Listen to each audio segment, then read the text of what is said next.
Bonjour à tous et soyez tous les bienvenus. Ce matin, nous n'allons pas pouvoir faire de direct, malheureusement, à cause d'un problème de connexion Internet, donc j'ai dû faire en différé. Que le Seigneur vous bénisse. Nous sommes aujourd'hui le samedi 6 décembre 2025, jour 189 sur 260, et aujourd'hui nous clôturons le livre de Jean et nous allons lire le chapitre 21. Remettons ce moment entre les mains du Seigneur. Père éternel, nous te disons merci pour la grâce que tu nous fais de te servir ce matin en lisant ta parole. Bénis notre lecture, nous te le demandons au nom de Jésus. Maintenant, commençons la lecture. Quelque temps après, Jésus se montra encore aux disciples sur les bordures du lac de Tibériade. Voici dans quelles circonstances. Simon-Pierre, Thomas, appelé le jumeau, Nathanaël de Cana en Galilée, les fils de Zébédée et deux autres disciples se trouvaient ensemble. Simon-Pierre dit aux autres, « Je m'en vais pêcher. » « Nous aussi, nous y allons avec toi, lui dirent-ils. Et les voilà partis, ils montèrent dans un bateau, mais la nuit s'écoula sans qu'ils attrapent un seul poisson. Déjà le jour commençait à se lever, et voici Jésus se tenait debout sur le rivage. Mais les disciples ignoraient que c'était lui. Il les appela, « Hé, les enfants, avez-vous pris du poisson ?» Et rien, répondit-il. « Jetez le filet du côté droit du bateau, leur dit-il alors, et vous en trouverez. Ils lancèrent donc le filet et ne purent plus le remonter tellement il y avait de poissons. Le disciple que Jésus aimait dit alors à Pierre, « C'est le Seigneur. » En entendant que c'était le Seigneur, Simon-Pierre, qui avait enlevé sa tunique pour pêcher, la remit et se jeta à l'eau. Les autres disciples regardèrent la rive avec le bateau, regagnèrent la rive avec le bateau en remontant le filet plein de poissons, car il n'était qu'à 100 de mètres du rivage. Une fois descendus à terre, ils aperçurent un feu de braise avec du poisson dessus et du pain. Jésus leur dit, « Apportez quelques-uns de ces poissons que vous venez de prendre. » Simon-Pierre remonta dans le bateau et tira le filet à terre. Il était rempli de 153 gros poissons. Et malgré leur grand nombre, le filet ne se déchira pas. « Venez manger, leur dit Jésus. » Aucun des disciples n'osa lui demander, « Qui es-tu ?» Il savait que c'était le Seigneur. Jésus s'approcha, prit le pain et leur distribua, puis il fit de même pour le poisson. C'était la 3e fois que Jésus se montrait à ses disciples après sa résurrection.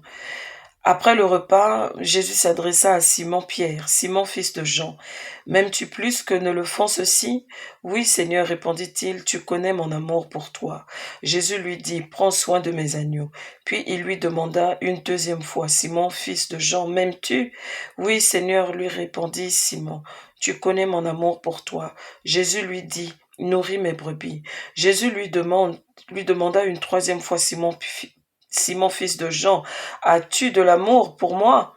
Pierre fut peiné, car c'était la 3e fois que Jésus lui demandait, « As-tu de l'amour pour moi ?» Il lui répondit, « Seigneur, tu sais tout, tu sais que j'ai de l'amour pour toi. » Jésus lui dit, « Prends soin de mes brebis. Vraiment, je te l'assure. Quand tu étais plus jeune, tu mettais toi-même ta ceinture et tu allais où tu voulais. Mais quand tu seras vieux, tu étendras les bras. Un autre nouera ta ceinture et te mènera là où tu n'aimerais pas aller. » Par ces mots, il faisait allusion au genre de mort que Pierre allait endurer à la gloire de Dieu.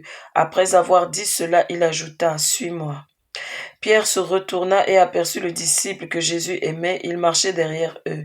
C'est ce disciple qui, au cours du repas, s'était penché vers Jésus et lui avait demandé, « Seigneur, quel est celui qui va te trahir ?» En le voyant, Pierre demanda à Jésus, « Seigneur, qu'en est-il de lui ?»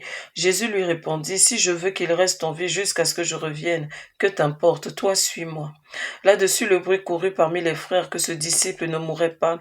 En fait, Jésus n'avait pas dit qu'il ne mourrait pas, mais seulement, « Si je veux qu'il reste en vie jusqu'à ce que je revienne, que t'importe ?» C'est ce même disciple qui témoigne de ces faits et qui les a écrits. Nous savons que son témoignage est vrai. Jésus a accompli encore bien d'autres choses. Si on voulait les raconter une à une, je pense que le monde entier ne suffirait pas pour contenir tous les livres qu'il faudrait écrire. Alléluia.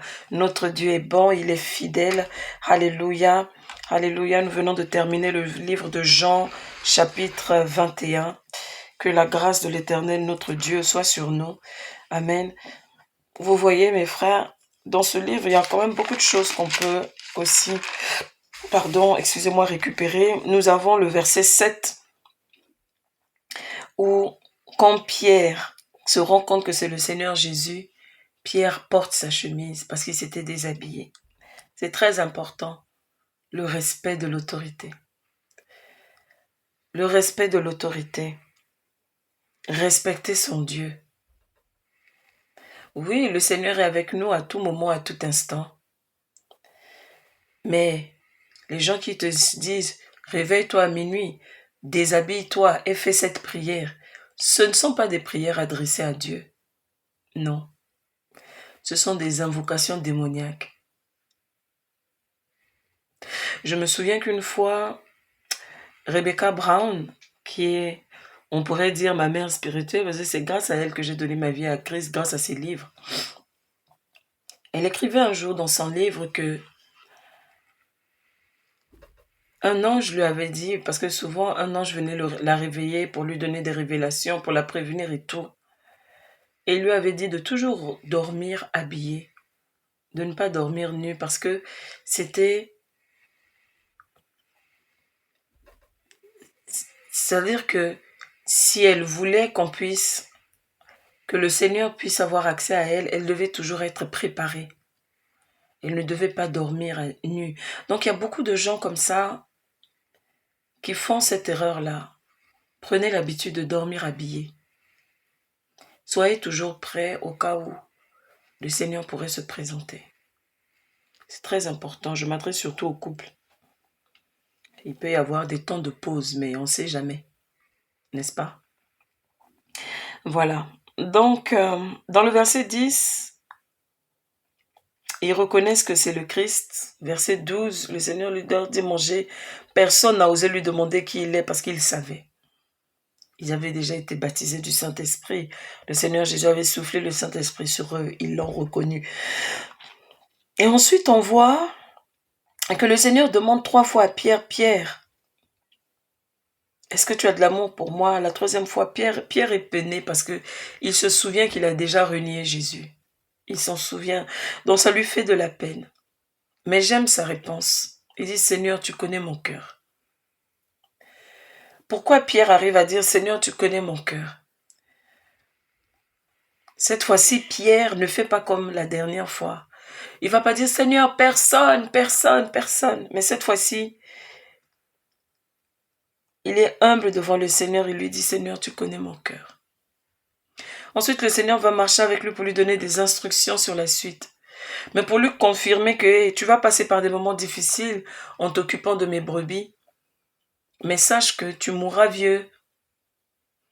Donc même si on te met en prison, on te met dans de telles ou telles situations, le plus important c'est la fin.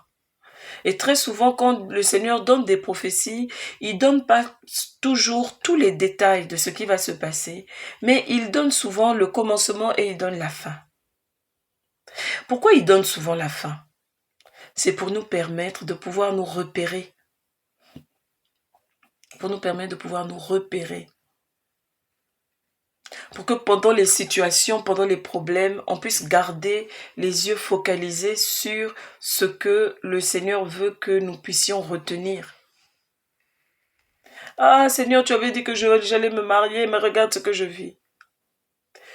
Seigneur, tu avais dit que j'allais avoir des enfants, mais regarde ce que je vis. Les prophéties futuristiques que le Seigneur donne, c'est pour t'aider à rester focus, malgré les intempéries. Bien sûr, Pierre a voulu faire le quaquato, Seigneur, ok, ça c'est ce qui va m'arriver, et à lui, il va lui arriver quoi? Et le Seigneur lui a coupé, chez nous on dit Akatie Maloba, comme on dit chez nous, il lui a coupé la parole, il lui a dit, est-ce que c'est ton problème ce qui va lui arriver? Si je décide qu'il vive éternellement, ton problème il est où? Toi, suis-moi, occupe-toi de tes affaires. Mêle-toi de ceux qui te regardent. Ce qui s'occupe de ceux qui regardent les autres ne te concerne pas. Et c'est le conseil que j'aimerais donner à tout un chacun aujourd'hui. Restons focalisés. Focalisons-nous sur ce que le Seigneur nous a donné à nous à faire. Ce que les autres font, ça ne nous concerne pas. Laissez les autres faire ce qu'ils ont à faire. Il y en a, leur travail, c'est de détruire l'église. Ça, c'est leur travail, mais ce n'est pas ton travail. Ton travail à toi, c'est de reconstituer l'église. Il y en a, leur travail, c'est de faire le désordre, mais ce n'est pas ton travail. Tu n'as pas à les rejoindre dans ce désordre-là. Il y en a, leur travail, c'est d'aimer, de soutenir les autres, mais ce n'est pas ton travail à toi. Toi, ton travail à toi, c'est d'intercéder. Il y en a, leur travail, c'est de faire les délivrances, mais ce n'est pas ton travail. Laisse les uns faire leur travail. Toi, concentre-toi sur ce que le Seigneur a fait. Si chacun de nous peut se concentrer sur le travail que le Seigneur nous a donné ensemble, en tant qu'Église, en tant que les membres, les cellules du même corps, nous arriverons à l'objectif ultime, celui de marcher, celui de vivre. Amen. Donc, 3 conseils nous obtenons de Jean chapitre 21. Premièrement, soyons décents. Honorons notre Seigneur. Deuxièmement, faisons ce que le Seigneur nous a dit de faire sans nous préoccuper du problème des autres. Troisièmement, les prophéties que le Seigneur nous donne sont des prophéties qui sont des lumières allumées pour nous diriger sur le chemin, pour que nous ne puissions pas nous perdre. Que l'Éternel te bénisse, mon frère, ma sœur. On va prier ensemble maintenant. Père éternel, nous te disons merci pour cette parole que tu nous as donnée. Donne-nous de pouvoir la méditer aujourd'hui au nom puissant de Jésus-Christ. Nous te disons merci. Tu es un Dieu bon, Seigneur. Tu es un Dieu fidèle. 2026 arrive, de nouvelles choses vont commencer. Merci, Père, au nom puissant de Jésus, pour ta grâce. Merci, Père, au nom de Jésus, pour ta bonté. Merci, Père, au nom de Jésus, pour ta fidélité. Au nom puissant de Jésus-Christ, nous avons prié. Amen. Je vous souhaite à tous un très bon week-end, très bon début de week-end et une très belle journée dans la présence du Seigneur. Que sa grâce, sa faveur nous accompagne tous. Que son Saint-Esprit ne nous quitte pas. Alléluia. Continuons à briller pour le Seigneur Jésus. On se dit à demain.